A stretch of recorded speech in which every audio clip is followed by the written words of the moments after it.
محترم سامعین، جیسا کہ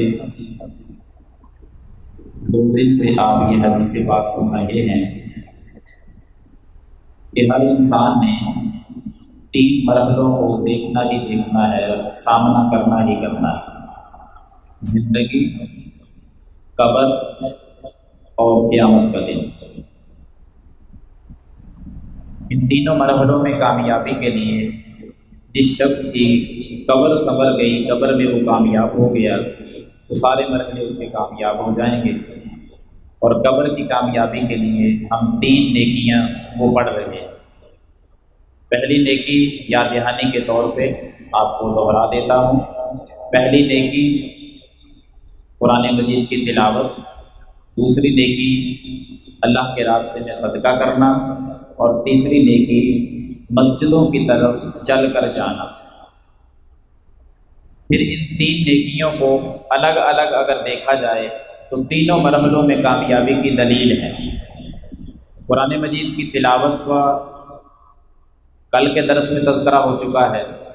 اور دوسری نیکی جس کو صدقہ و خیرات کہا جاتا ہے، اس کا تذکرہ ہم آج چند منٹوں میں آپ کے سامنے کرتے ہیں کہ اللہ کے راستے میں اللہ کے دیے ہوئے میں سے کچھ خرچ کر دینا، یہ انسان کی زندگی کو بھی سنوار دیتا ہے، کامیاب زندگی بن جاتی ہے، قبر بھی اس کی سنور جاتی ہے، اور قیامت کے دن بھی یہ شخص کامیاب و کامران ہو جائے گا۔ ایک ایک نیکی تینوں مرحلوں کی کامیابی اپنے اندر لیے ہوئے۔ اس پر ایک ایک حدیث آپ سن لیں کہ صدقہ کرنے پر زندگی کیسے کامیاب ہے، قبر کے متعلق تو آپ حدیث پہلے سن چکے ہیں، اور قیامت کا دن اس بندے کو کیسے کامیابی اور کامرانی نصیب ہوگی، ان پر ایک ایک حدیث آپ نوٹ فرما لیں۔ زندگی کیسے کامیاب ہے؟ صدقہ کرنے سے۔ بے شمار حدیثیں ہیں، ایک پڑھ دیتا ہوں جو جامع ترمذی میں آتی ہے۔ نبی رحمت صلی اللہ علیہ وسلم نے فرمایا کہ اللہ نے جب زمین کو پیدا کیا تو زمین میں ہلنے والا مادہ تھا۔ ایک طرف اگر وزن زیادہ ہو جاتا تو دوسری طرف سے زمین اوپر ہو جاتی تھی، ڈولتی تھی یہ زمین۔ اللہ نے اس زمین کو مضبوط کرنے کے لیے پہاڑوں کو پیدا کیا۔ پہاڑ بطور میخیں گاڑ دیے زمین پر، زمین مضبوط ہو گئی، رک گئی۔ فرشتوں نے جب پہاڑوں کو دیکھا کہ اتنے بڑے بڑے اللہ نے پہاڑ پیدا کر دیے ہیں، اتنے مضبوط پہاڑ اللہ نے پیدا کیے کہ زمین کو جس نے مضبوط کر دیا، تعجب میں آئے اور اللہ سے پوچھا کہ اے اللہ، یہ پہاڑ تیری مخلوق اس قدر مضبوط ہے کہ اس کی وجہ سے زمین بھی مضبوط ہو گئی، یا اللہ پہاڑوں سے بڑھ کر بھی کوئی مضبوط چیز تو نے پیدا کی ہے؟ تو اللہ رب العالمین جواب دیتے ہیں کہ فرشتوں، میری مخلوقات میں ایک ایسی مخلوق ہے جس کو لوہا کہا جاتا ہے، اور لوہے کے اندر میں نے وہ طاقت رکھی ہے کہ اگر لوہے کو پہاڑ پہ مارا جائے، پتھر پہ مارا جائے تو پتھر بھی ٹوٹ جاتا ہے۔ فرشتے پہلے سے بھی زیادہ تعجب میں آئے اور سوال کرتے ہیں کہ یا اللہ، اتنا مضبوط لوہا کہ جس سے پتھر بھی ٹوٹ جائیں، لوہے سے بڑھ کر بھی کوئی مضبوط چیز پیدا فرمائی ہے؟ اللہ جواب دیتے ہیں کہ ہاں فرشتوں، میری مخلوقات میں ایک ایسی مخلوق ہے جس کو آگ کہا جاتا ہے، اور میں نے آگ میں وہ طاقت رکھ دی ہے کہ لوہے کو اگر آگ میں ڈالا جائے تو لوہا بھی پگھل جاتا ہے۔ فرشتے اور تعجب میں آ کر پھر سوال کرتے ہیں، ہمارا مالک جواب دیتا ہے کہ فرشتوں، آگ سے بڑھ کر میں نے پانی میں طاقت رکھی ہے کہ وہ پانی آگ پہ ڈالا جائے تو آگ کو بجھا دیتا ہے۔ فرشتوں، کیا سوال کرتے ہو؟ میری مخلوقات پہ تم تعجب کرتے ہو؟ میں نے پانی سے بڑھ کر طاقت ہواؤں میں رکھی ہے، جب ہوائیں چلتی ہیں تو اس پانی کو بھی اٹھا کر آسمانوں پہ لے جاتی ہیں، بادلوں کی صورت میں دیکھیں پانی اڑ رہا ہے، جب مالک کی مرضی ہوتی ہے تو قطرات کی صورت میں وہ پانی زمین پہ برسنے لگتا ہے بارش کی صورت میں۔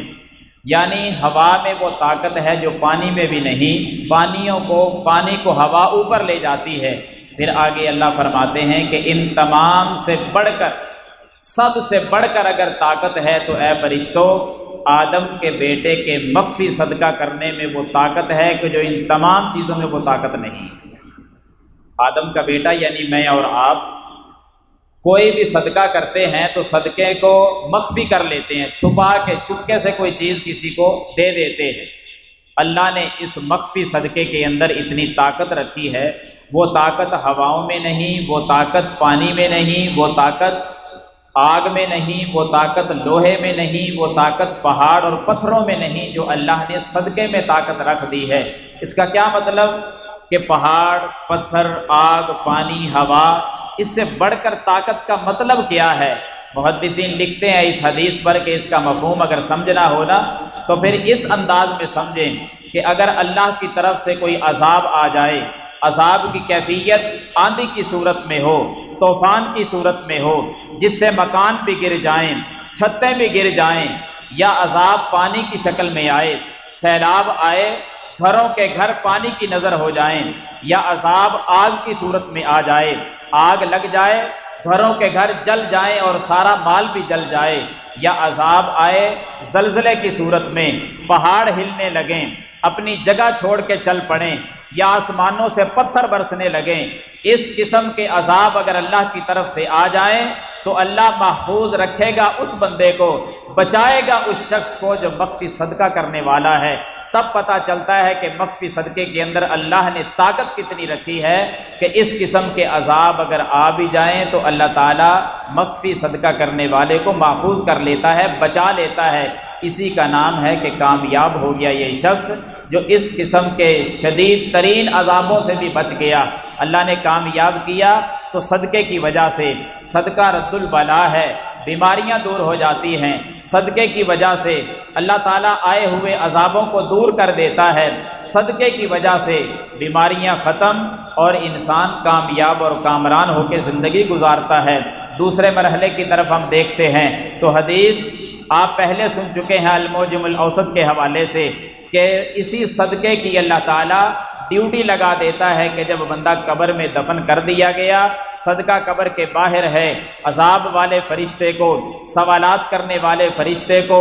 از قبر کے اندر داخل ہی نہیں ہونے دیتا۔ جب تیسرے مرحلے کا آغاز ہوگا، اسی قبر سے اس کو اٹھایا جائے گا، قیامت کا دن قائم ہوگا، تب کیسی کامیابی اور کامرانی صدقہ کرنے والے شخص کے لیے۔ اگر یہ مخفی صدقہ کرنے والا ہے تو صحیح مسلم میں حدیث ہے کہ چھپا کے صدقہ کرنے والا یہ اللہ کے ہاں اتنا کامیاب ہو جائے گا کہ اللہ قیامت کے دن اٹھا کر اس کو اپنے عرش کا سایہ نصیب کر دے گا، اور صدقہ کرنے والا شخص اتنا کامیاب و کامران ہوگا کہ یہی صدقہ، مسند احمد میں حدیث ہے کہ یہی صدقہ اپنے صدقہ کرنے والے کے اوپر سایہ بن جائے گا، اور یہی سایہ بالآخر اس کو جنت میں لے جائے گا۔ پھر آپ صلی اللہ علیہ وسلم کی صحیح بخاری میں ایک حدیث ہے کہ آدمی کے ذہن میں سوال آتا ہے نا کہ میں کتنا صدقہ کیا کروں، میں کس انداز میں صدقہ کروں تو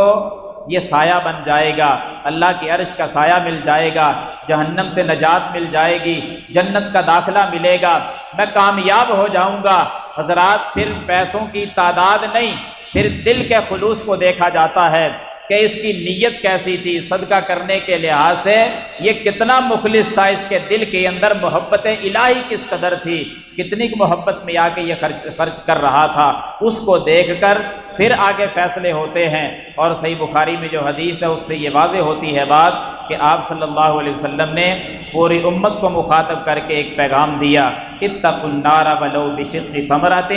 میری امت کے لوگوں جہنم سے بچ جاؤ، اگرچہ کھجور کا ایک ٹکڑا ہی صدقہ کر کے جہنم سے بچ جاؤ۔ ایک ٹکڑا، کھجور پوری بھی نہیں کہا، کھجور کا ایک ٹکڑا نا، کئی ٹکڑے کر دو اور ایک ٹکڑا صدقہ کر دو، اللہ جہنم کو ٹھنڈا کر دے گا، اتنا مضبوط ہے صدقہ۔ اور قیامت کے دن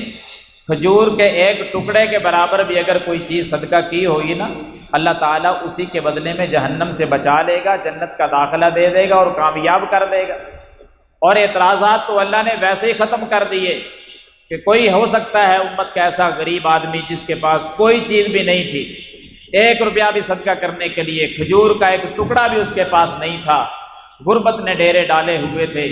غربت تھی اس پر، اور جی چاہتا تھا میرے پاس بھی کچھ ہوتا اور صدقہ کر کے جہنم سے بچ جاتا۔ اللہ نے یہ اعتراضات اس کے سارے ختم فرما دیے۔ اسی حدیث کے اگلے حصے میں فرمایا فَمَن لَّمْ يَجِدْ شِقَّ تَمْرَةٍ،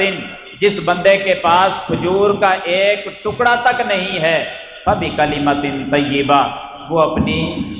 گفتگو کرتے ہوئے چہرے پر مسکراہٹ کو لے آئے، خندہ پیشانی سے مسلمان سے ملاقات کر لے، سلام کرتے ہوئے مسکراہٹ اپنے چہرے پہ لائے، اللہ اسی کو صدقہ بنا کر اس کو جہنم سے آزاد کر دے گا اور جنت کا وارث بنا دے گا۔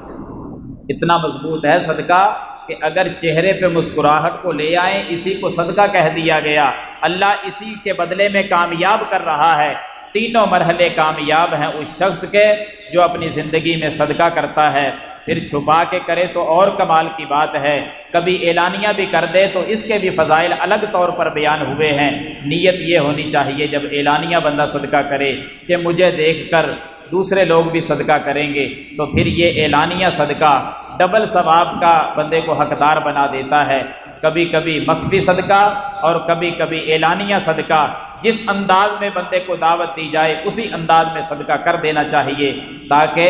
ہمارے یہ تینوں مرحلے، دنیاوی زندگی وہ بھی کامیاب ہو جائے، ہم قبر میں بھی کامیاب ہو جائیں اور قیامت والے دن بھی ہم کامیاب ہو جائیں۔ تو اس درس کے اور اس حدیث کے اختتام پر ایک مرتبہ پھر درخواست کروں گا کہ آج اسی حدیث پر عمل کرتے چلے جائیں۔ اللہ کی طرف سے اتفاقاً یہ درس بھی تھا اور پہلے آپ کے سامنے اپیل بھی کی ہے، اپنا اپنا حصہ اس چنیوٹ والے مدرسے کے لیے ضرور جمع کروا کے جائیں۔ اللہ تعالیٰ مجھے اور آپ کو عمل کرنے کی توفیق عطا فرمائے۔ وآخر دعوانا ان الحمد للہ رب العالمین۔